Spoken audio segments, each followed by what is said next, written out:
آج ہم جیسی زندگی بسر کر رہے ہیں اس سے اچھی اور بہتر زندگی تو موئنجودڑو کے لوگ ہزاروں سال پہلے جیا کرتے تھے، جو آج سے تقریباً 4600 سال پہلے مٹی میں دفن ہو چکے ہیں۔ آج کی ویڈیو میں ہم بات کرنے جا رہے ہیں موئنجودڑو کے بارے میں۔ سلام دوستو، میں ہوں آپ کا ہوسٹ سنی فرحاد اور آپ دیکھ رہے ہیں ڈسکور پاکستان۔ ناظرین، موئنجودڑو کا مطلب ہے مردوں کا قلعہ۔ اس شہر کو جنوبی ایشیا کا سب سے پرانا شہر مانا جاتا ہے، جو کہ پاکستان کے صوبہ سندھ میں واقع ہے، اور امید کرتا ہوں کہ آپ اس شہر کے بارے میں اچھی طرح سے واقف ہوں گے۔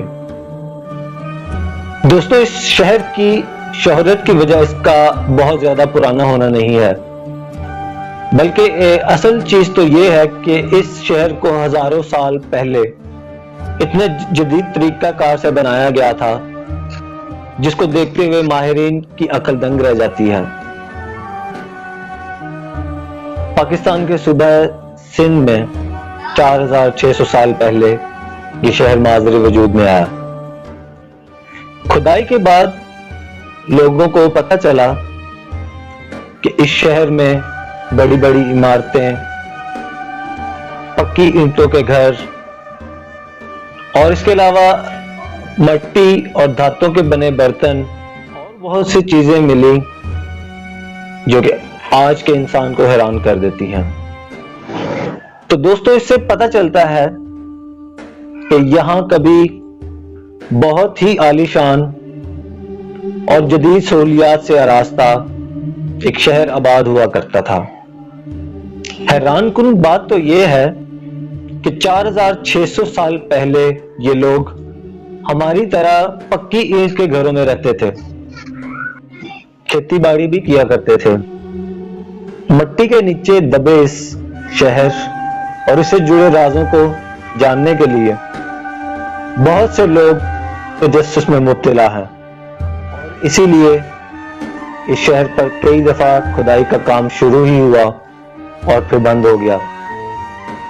سچ تو یہ ہے کہ اس شہر کا ابھی تک ایک حصہ ہی کھدائی ہوئی ہے، جبکہ اس شہر کے 3 حصے ابھی بھی کھدائی کے لیے باقی ہیں، اور مانا جاتا ہے کہ اس شہر کے 3 حصوں میں موجود سامان اور اس سے جڑے راز آج بھی اس شہر میں دفن ہیں۔ دوستو، اگر بات کی جائے اس شہر کی دریافت کے بارے میں تو یہ 1856 میں ریلوے لائن بچھانے والے ایک انگریز انجینئر نے دریافت کیا تھا۔ کچھ یوں تھا کہ ریلوے ٹریک بنانے کے لیے یہ انگریز انجینئر پتھروں کو تلاش کر رہا تھا۔ سندھ کے اس علاقہ میں اس انگریز انجینئر کو ایک اینٹ ملی جو کہ آج کی اینٹ کے جیسی ہی تھی۔ وہاں پر ایک آدمی نے اس انگریز انجینئر کو بتایا کہ جتنے بھی گھر ادھر کھدائی سے ملتے ہیں وہ اسی اینٹ سے بنے ہوئے ہیں۔ تب وہ انگریز سمجھ گیا کہ یہ جگہ کسی پرانی تہذیب سے جڑی ہوئی ہے۔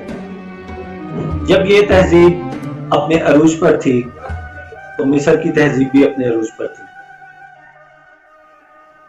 لیکن ماہرین کا کہنا ہے کہ تب کچھ جدید ترین سہولتوں سے آراستہ شہر ہوا کرتے تھے۔ ان شہروں میں ہڑپا، موئنجودڑو، گالی بنگل شامل ہیں، لیکن موئنجودڑو ان شہروں میں سب سے زیادہ قدیم اور جدید ترین سہولتوں سے آراستہ شہر مانا جاتا تھا۔ اس لیے ماہرین نے سب سے پہلے اس شہر پر کھدائی کا کام شروع کیا اور یہاں سے انفارمیشن اکٹھی کرنا شروع کی،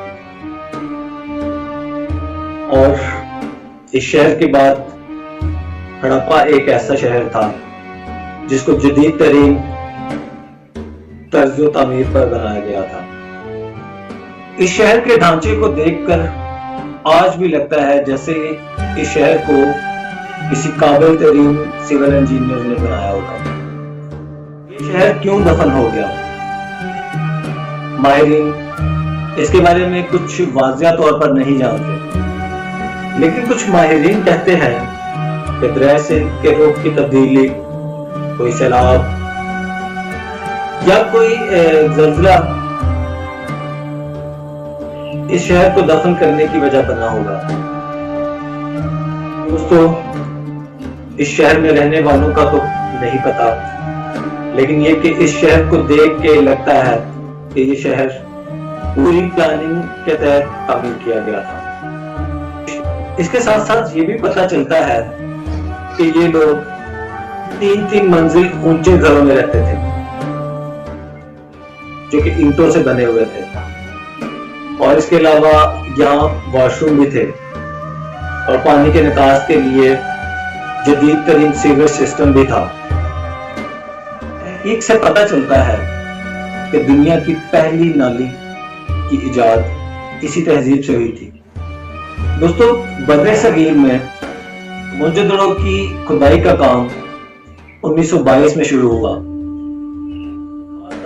بیلرجی، جو کہ ہندوستان ماہرین آثار قدیمہ کا رکن بھی تھا، اس نے موہنجودڑو کی کھدائی کا کام شروع کروایا تھا۔